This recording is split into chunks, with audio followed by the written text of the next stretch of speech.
Alright y'all, I'm going to talk a little bit about my trailer. I got this trailer from O'Quinn Trailer in Coburn, Virginia. I'll leave their website down below. I do not know the brand right off the top of my head of what kind of trailer, of what brand this is, but I do like it. If I ever upgrade, if I were to get a bigger utility trailer or just whatever, I do believe that I'm definitely going to save up and buy something a little bit better than this. It's all angle iron construction, and it's just a little flimsy.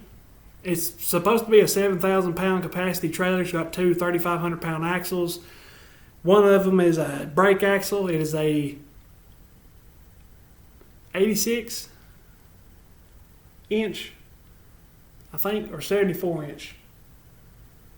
I can't remember exactly. It's 14 foot long. I do know that. But this was the cheapest 14 foot utility trailer that I could find. I bought the trailer with the spare tire, and I had to buy the brake controller for my truck, and all that in total was about $2,300. And reason being that I bought this, I do have a 12-foot utility trailer, and I started running two mowers, and I can't get these two mowers on the 12-foot. I literally need like 6 inches to get the trailer, to get these mowers on that other trailer. If it was 6 inches longer, it would make a hell of a difference. That's what she said. But anyway, it's just kind of a flimsy trailer, I think, just where it's all angle iron. But my biggest complaint, other than that, really, the decking on both sides has a big gap. It's probably every bit that big between the wood and the side of the angle frame. And I know they would have had to like cut a strip or spaced it different or whatever. If they spaced it different, it would have been big wide spaces between the boards. But I just don't like that because grass gets in there. It comes off the mowers. That's directly where it goes, is in them cracks. And it packs in, it seems like, and it's kind of hard to blow out. And annoying to have to blow out, but I don't like that. And then the biggest complaint was the tailgate. Where this trailer is, well, I'm going to explain this, then I'll get to the tailgate. Where this trailer is higher up off the ground, the tailgate's a little bit too short. By the time I put it on my truck, it squats my truck a little bit with all this equipment and everything. And of course, when it squats in the front, it lifts the rear up.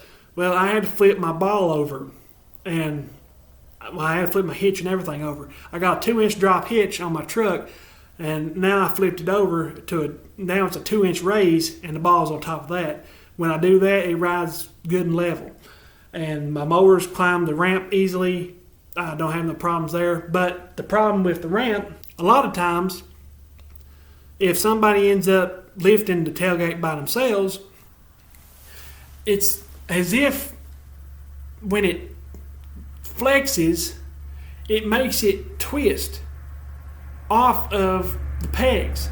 I guess you can call it pegs. It's not hinges. It's just, you know how most trailers are. It's just a rod and the round hinge that goes over, and that's what the hinge is, Well, whenever you pick up on one side, because you're going to go to one side because, it's higher than what the piece on the ground is. You're going to go to the higher up piece, so you don't have to bend down so far. And I don't know what happened. It got so bad at one point that we had the gate fall off on 1 yard because I had to do a lot of moving, and that was just a mess at that time. But we had the damn tailgate to fall off like 2 or 3 times at 1 yard. It's a pretty heavy gate even for 2 people. So what I ended up having to do is I drilled a hole in the angle iron next to one of the hinges, and I run a big lag bolt, a long lag bolt, into the end of the wood and the head was sticking out enough to where it would stop the gate from sliding over and off the hinge. So that was a big pain in the ass. But I made a video not long ago. I talked about the various equipment that I have on my trailer, and One thing was the double barrel tailgate assist by Rackham, and that has been a back saver for sure.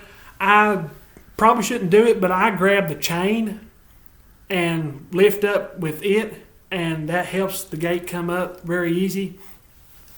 But the biggest problem with that Rackham that I didn't talk about in the other video is where it don't let the tailgate rest flat. And I guess I can adjust it to where it would rest flat on the ground, but if you do that, it's got a lot less lifting power. It won't lift it up nearly as much.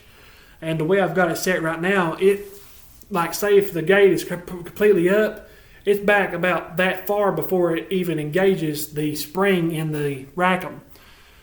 And I know I can't show you right now how it does, but just take my word for how I showed you there. It goes quite a bit down before it engages. And the reason I did that is because having it set up higher than that, it was picking it up higher off the ground. And walking down the gate, you got to be very careful, because you put one foot on the ground, you pick up your other foot, and the gate comes up and it wants to trip you. So you got to be careful about coming off the gate when you're walking. As far as the mowers, though, I think I've had one time I've ever had a problem with the gate corner being up like that and stop my mower. And all I had to do was back up and move over a little bit. My wheels pushed it down, and I come up it just fine. But I will try to find the name, figure out what the name of this trailer is. I will take the computer here and back up a little bit and show you all what this thing looks like. It's just a basic trailer. I mean, it's nothing fancy, but I'll show you all from as far back as I can get. I'll do a pan, show you what it looks like. But that'll be the end of the video, and I'll see y'all later.